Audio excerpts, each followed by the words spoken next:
Hello and welcome to the Essex Boys Murder videos. These videos are based on the key individuals and the murder victims' movements on the day of the 6th of December 1995. A quick mention to my Facebook page called The Real Essex Boys Murder Group. If you're interested, please feel free to join, as there's some great people in there with a lot of knowledge on this subject. So I'm going to carry on where I left off in the previous video, but before I do, I just want to give you a quick catch up of where I finished in the last one. Now, I looked at the possibility Mickey Bowman had arrived in Brentwood with Billy Archer. Now, did Bowman find a payphone box and ring Pat Tates' mobile at 5:03 p.m. to tell him they'd arrived in Brentwood and have found the Halfway House pub? Now, don't forget, Mickey Bowman is from South London and wasn't familiar with all the area of Essex.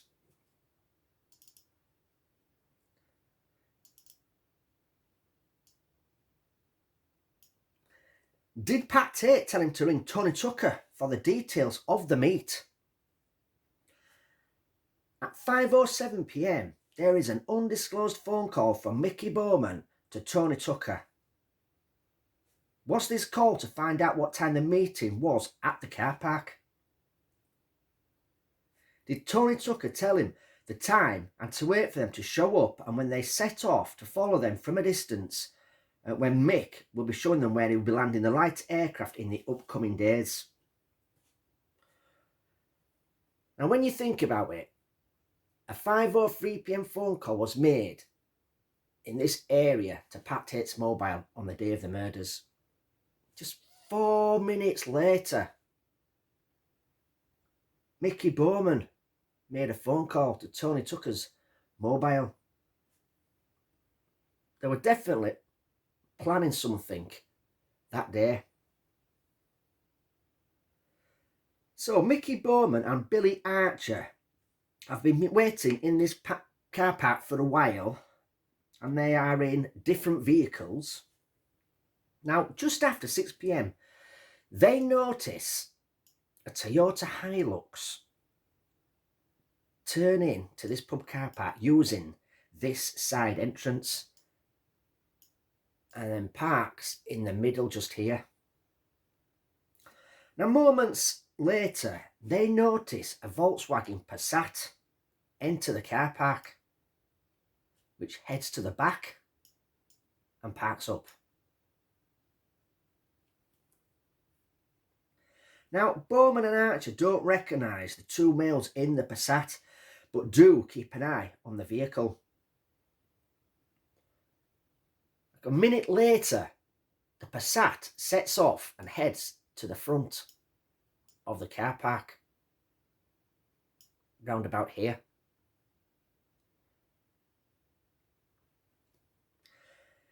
Now, soon after, they notice the Range Rover turn up and park next to the Toyota Hilux.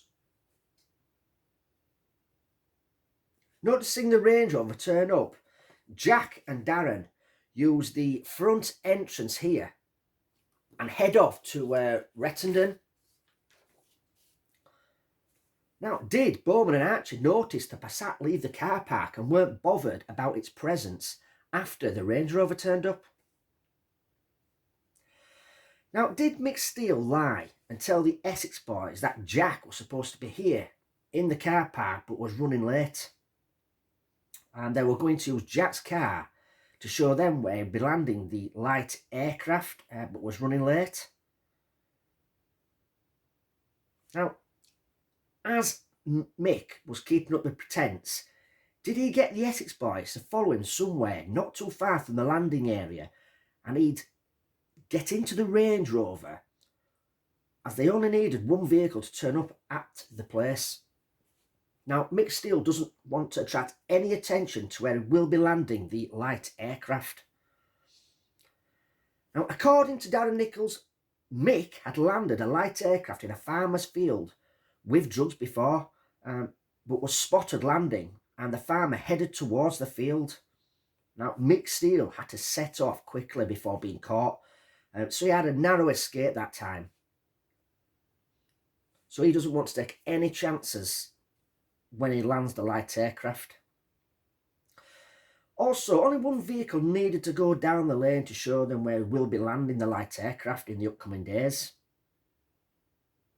After that, Mick would then tell them he'd walk up the lane and get a lift back to the Hungry Horse off Jack. Eventually, the Hilux and the Range Rover set off and leave by the front entrance. Bowman and Archer follow both vehicles, which go up the slip road and then join the A127. In the last video, I got up to this place here being the Hungry Horse, where Mick Steele had got the Essex Boys to follow him to this pub car park. Now, when Mick gets out of his Hilux and gets into the Range Rover, he directs them along this road here. Now, Bowman and Archer are parked up in different vehicles, maybe along this road here. And they've been watching the entrance to the car park. Now they see just the Range Rover set off in this direction. Now, did Bowman tell Archer to turn around and follow the Range Rover? And then Mickey Bowman would follow Billy Archer along this stretch of road.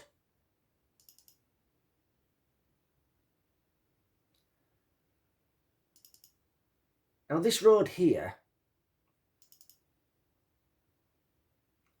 eventually you'll get to the top of it and take a left turning, and then you'll drive along some back country roads heading towards Rawrath, and then if you take a right, you'll be on the A1245 heading towards the Rettendon Turnpike.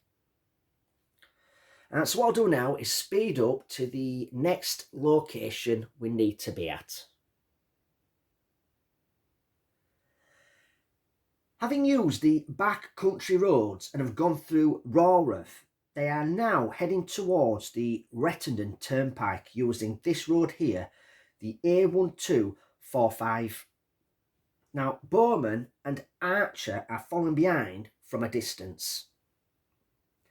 Now, this stretch of road here is significant to this case.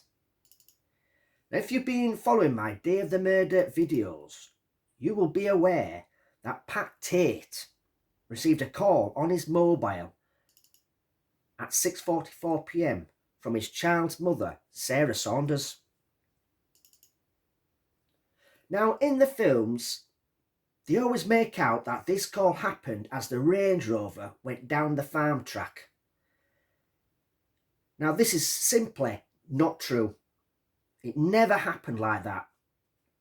The phone call lasted 2 minutes 46 seconds. The time it takes to drive down the track is approximately 30 seconds. So there's 2 minutes 12 seconds to account for if it was parked at the 5-bar gate. Now, from my research, Pat Tate would have received the call from Sarah Saunders that evening just as the Range Rover was going over the River Crouch here and headed up towards the Rettendon Turnpike and gone through it. So viewers, this is where Pat Tate received the call from Sarah Saunders on the evening of the murders, and this is part of the River Crouch. So there you go. Don't believe everything you see in the movies. A lot of it is fiction. Now, I've also read a statement where the call was picked up on a mast prior to the Range Rover entering Rettendon. I mean, it took me absolutely ages to work out where Pat Tates received that call from Sarah Saunders that evening. I had to use the time frame, Google Maps and witness statements to work out where Pat Tates received that call. It took me absolutely ages, but I eventually narrowed it down to Pat answering the call from Sarah Saunders as a Range Rover went along the A1245 and crossed the River Crouch. I mean, when you think about it, he would have been talking to Sarah Saunders along this stretch of the road.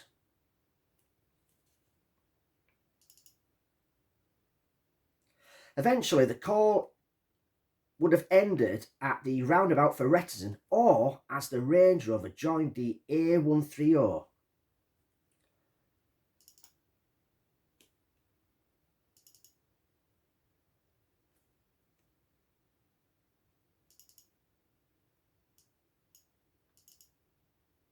I'd just like to mention as well while I'm here, if you've just jumped straight to this video and not watched the others, I do recommend watching part 60 of these 5:03 p.m. phone call to Pat Tates mobile if you're interested in the Mickey Bowman and Billy Archer ones. Yeah, number 60, and then carry on from there because these are all based on Mickey Bowman and Billy Archer. And I think there's about another, it might be 2, 3, 4 videos tops based on Bowman and Archer. But yeah, it'd make more sense if you went back to part 60 and watched from there. So back to this video, and Bowman and Archer are following the Range Rover. Now eventually they will reach the Rettendon Turnpike and head towards the turning for the A130 country road.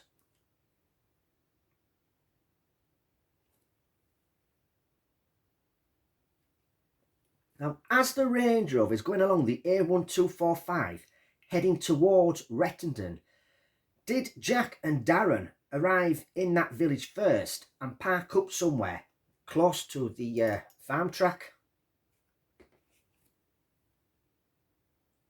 Were they instructed by Mick Steele to turn up that evening and park up close by and wait for the Range Rover to pass it as it headed up towards the White House Farm track?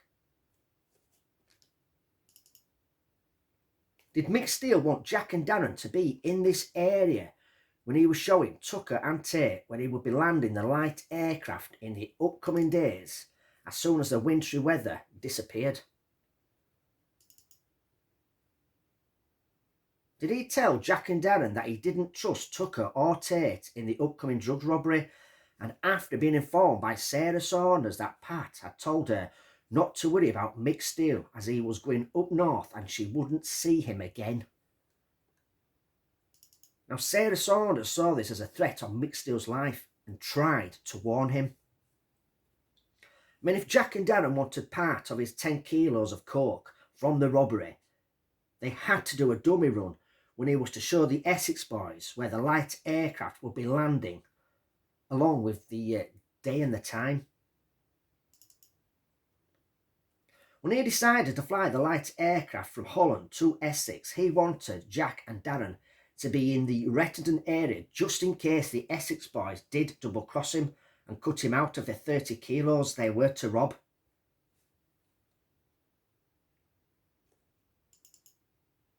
I mean, Mick wanted to tell them that Jack and a friend were parked up close by and knew about this Canning Town double cross, and he wanted to take his share to Jack. Now this would be his way of not being double crossed and most likely killed by Tucker and Tate to cut him out of his shares of the 30 kilos of coke.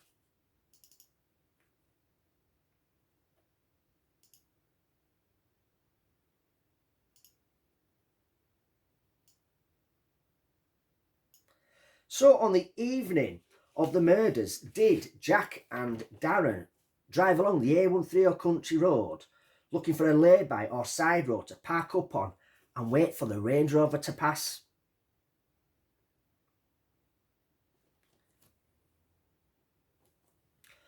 If so, it had to be fairly close to the farm track so Mick Steele could be picked up.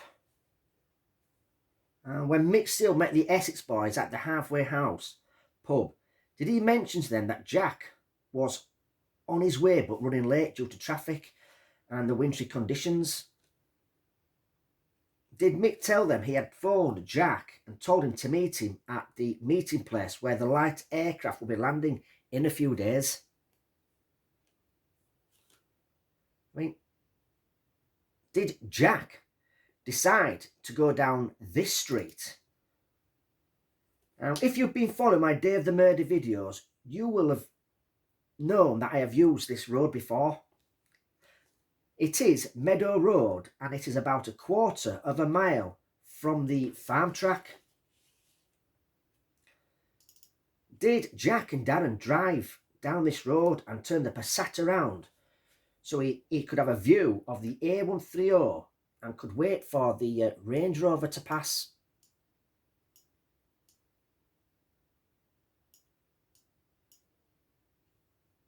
Did he park here on the evening of the murders? Was it Jack's job to wait 5 minutes, then tell Darren Nichols to get out and wait on this street for him to go and pick Mick up? Now, Nichols wants in on this deal for his share of the coke, but Mick and Jack don't want the Essex Boys to see him, as Pat Tates would no doubt teach him a lesson for messing up on the dud cannabis deal. If anything was to happen to Mick Steele, they will know it was the Essex Boys and they could inform the police. One thing is for sure, Jack and Darren were in Rettendon on the evening of the murders as their phones pinged in this tiny village.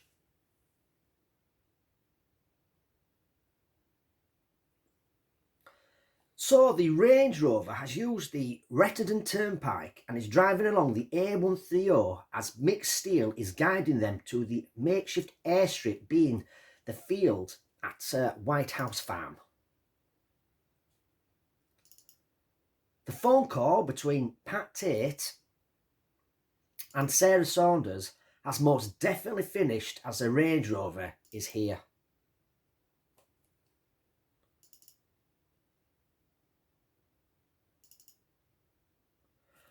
Bowman, who may be driving the green Vauxhall Cavalier owned by Billy Archer, has got stuck in the traffic at the Rettendon Turnpike and did spot the Range Rover take the turning for the A130 which leads to the village of Rettendon. Now, the turnpike at that evening would have been really, really busy. So Bowman and Archer are way behind, stuck in the traffic, waiting to set off and join the A130.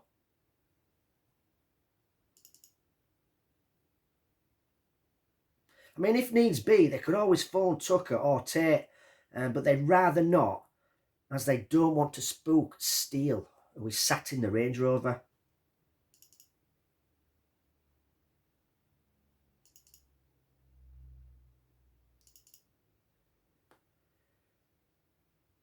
Now, the Range Rover passes Meadow Road here, where Jack and Darren are parked up.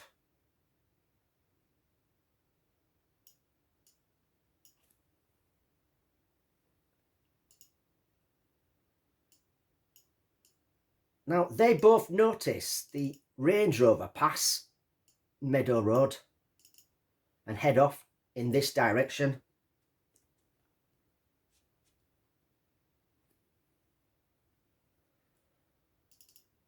So now Jack has seen the Range Rover pass. He's going to wait 5 minutes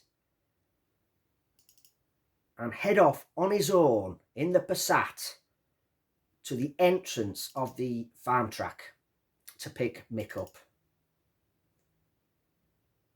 So what we'll do now is just speed up this journey the Essex boys are taking, guided by Steele, and pick it up closer to the track entrance. So we are closer to the farm track entrance now, and on that evening it was dark, snowing heavily, and there was a build-up of traffic on both sides of the road.